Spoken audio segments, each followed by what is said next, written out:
Let's add myself to the stage.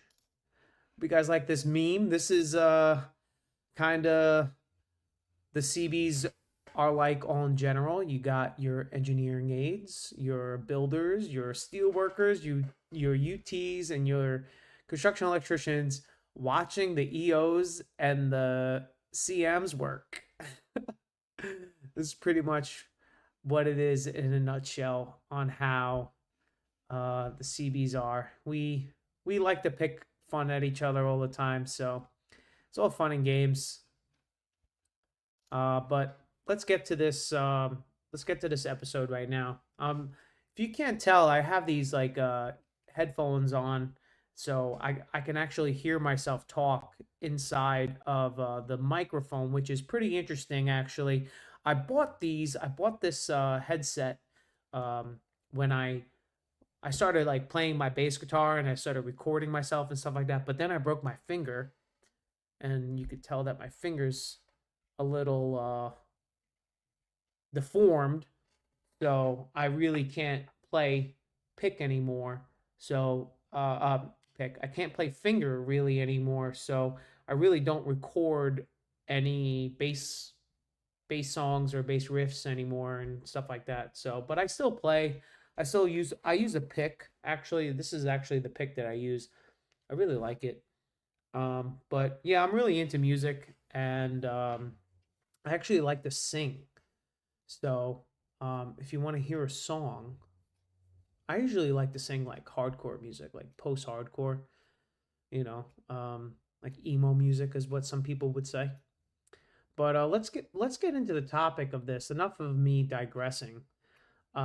So the Navy has, um, or the federal government isn't, we're not getting paid right now because the federal government's shut down. So I'm sure that there's people out there that are probably wondering, like, oh, what's it like, or what do they do? Do they work still? Blah blah blah blah blah. Yes.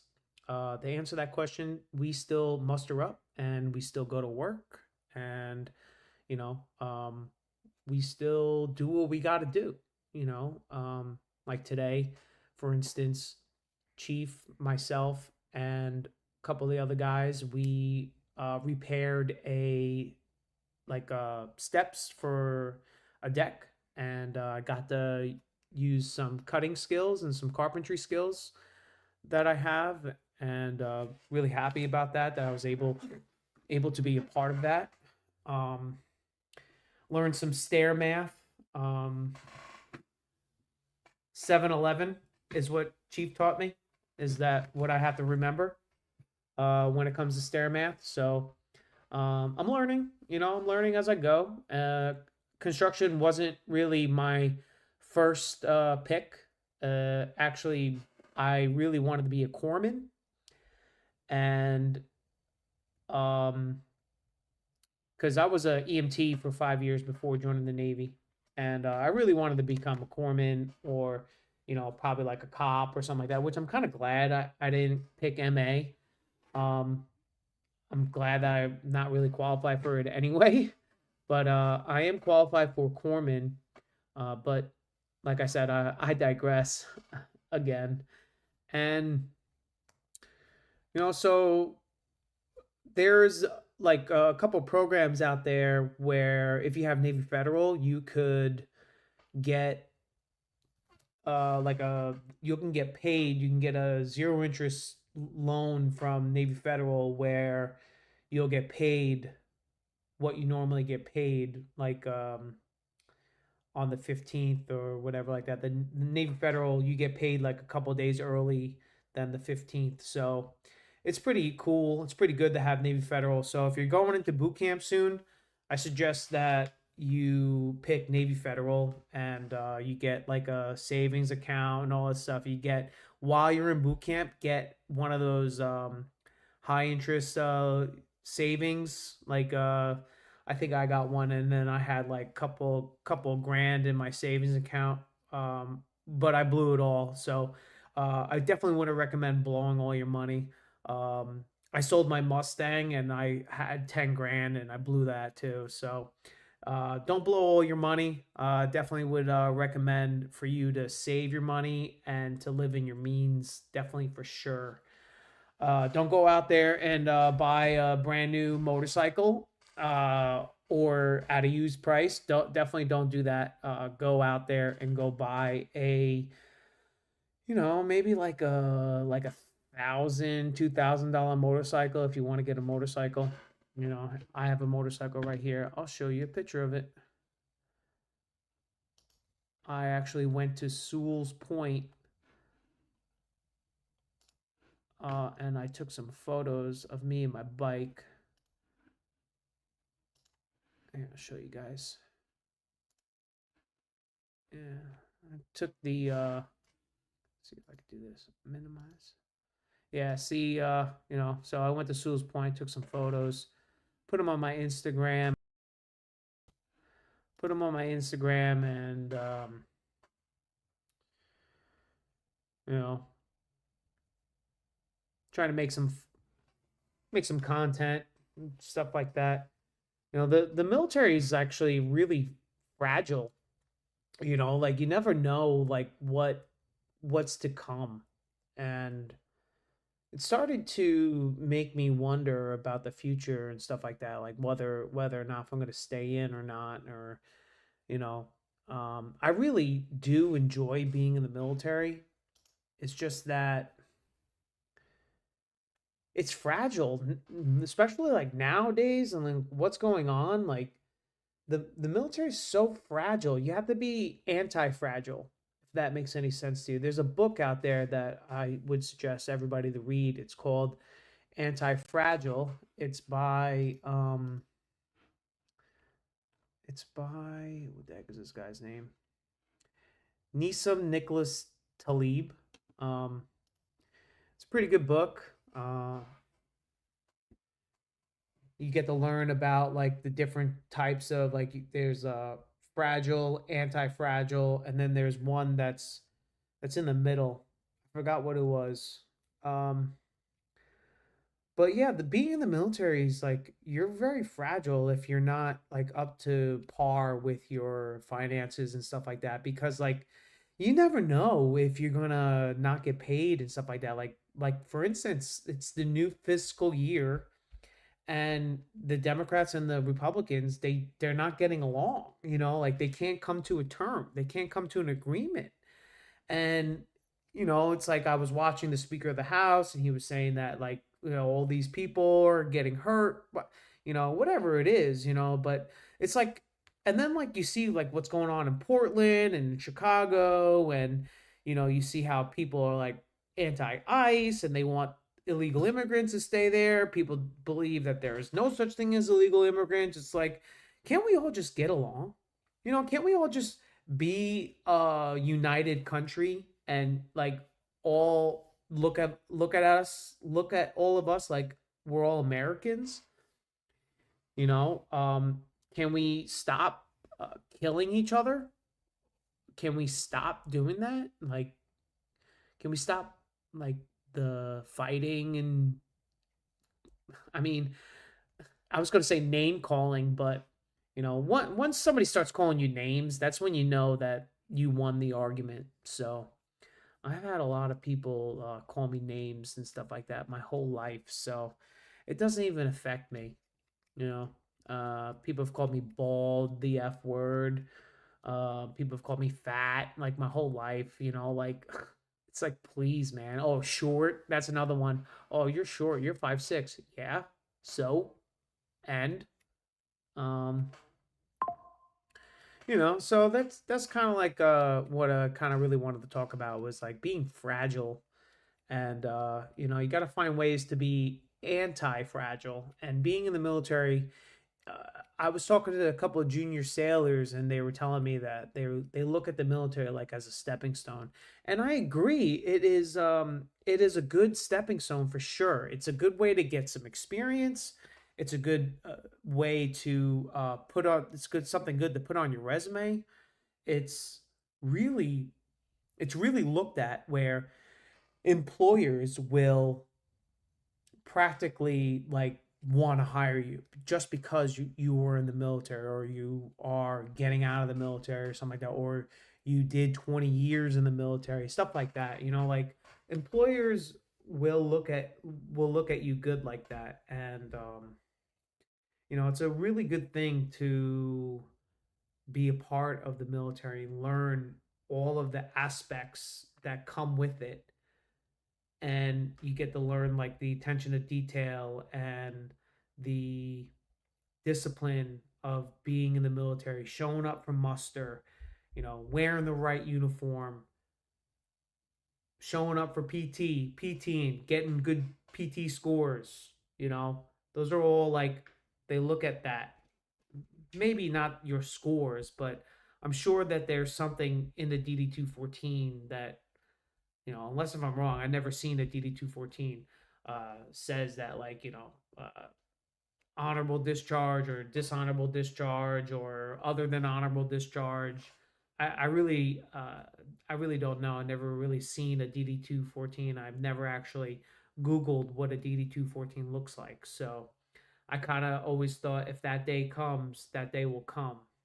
So, but yeah, the being in the military, you would think that it's not fragile to be in, and it's kind of starting to become like a fragile type of career where you have to worry about getting paid and stuff like that. Like, I don't want to worry about getting paid. I don't want to have to worry about that.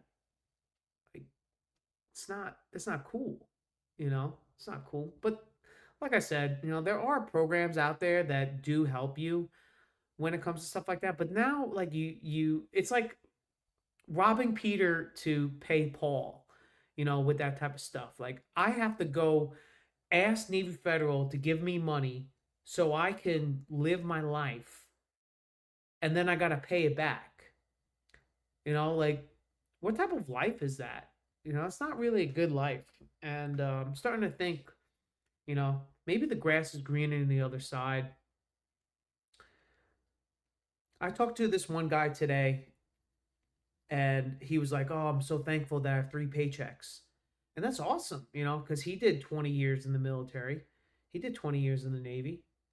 And then he's got his VA.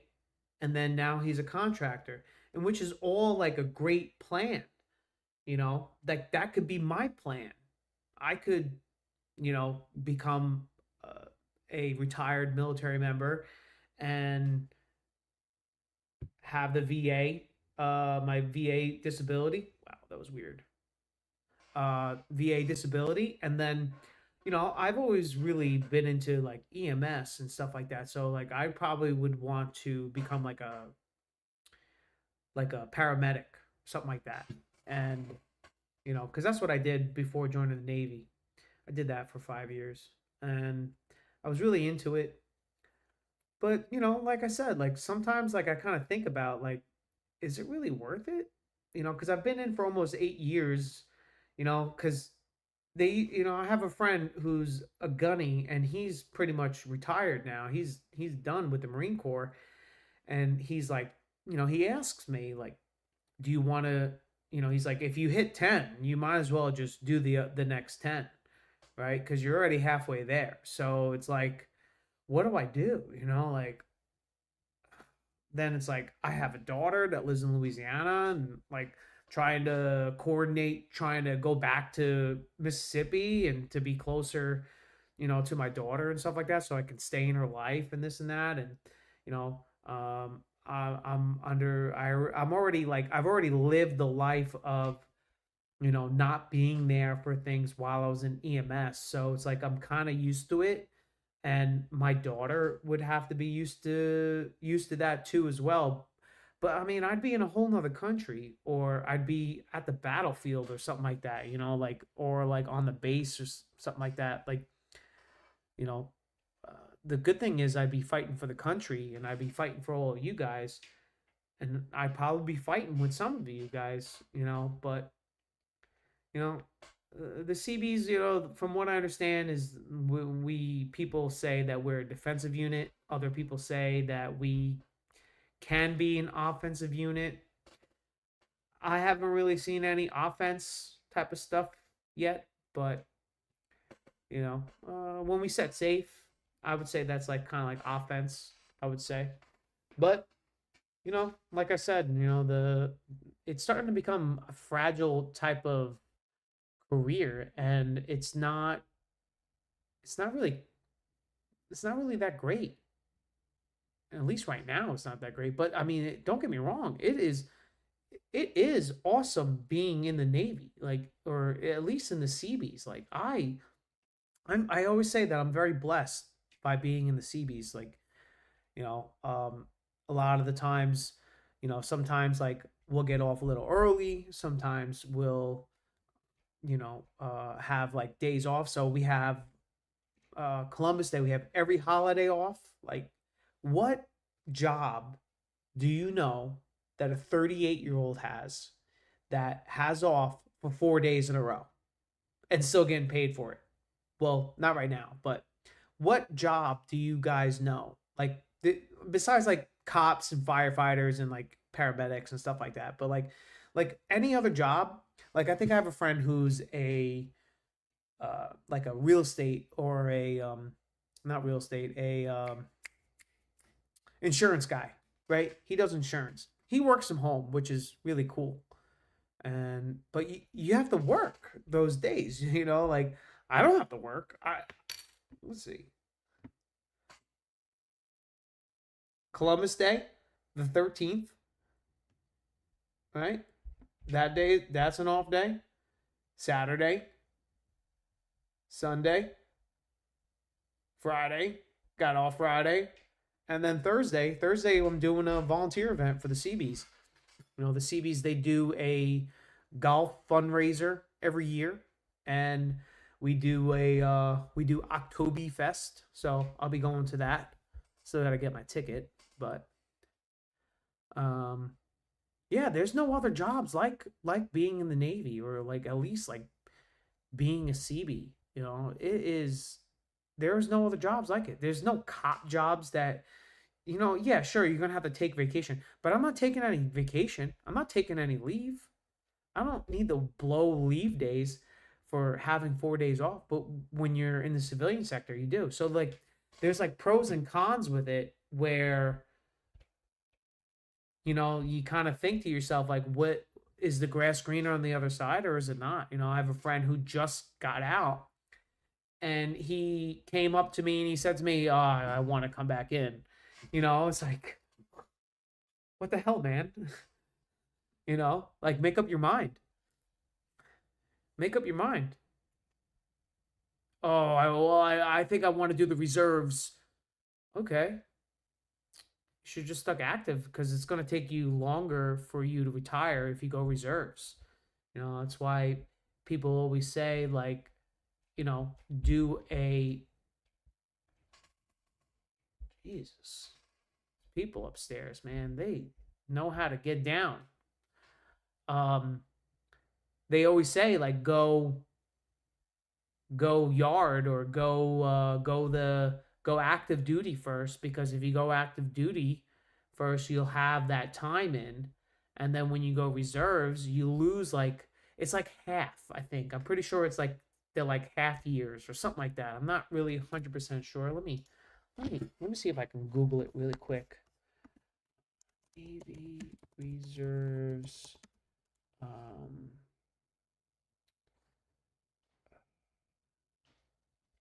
Retirement.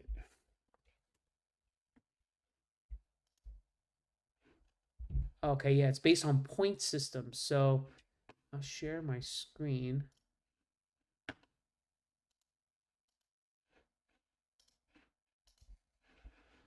All right, so it says,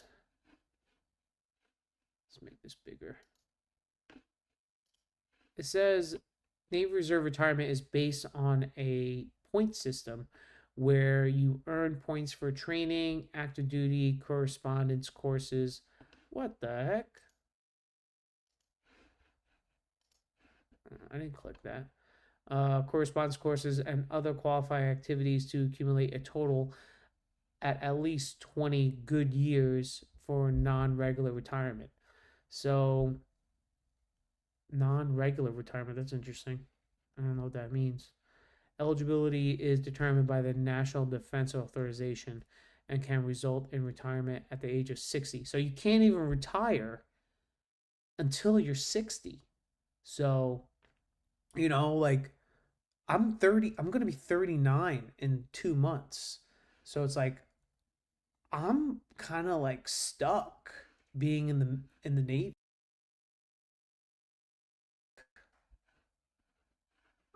I'm or as what the young people say, I'm cooked, right? So I have to stay in until I'm like 51 years old and then I can retire. So it's like, what am I going to do? I'm going to go from one job to the next job to the next job. It's like, but, I think the military's, it's fragile right now.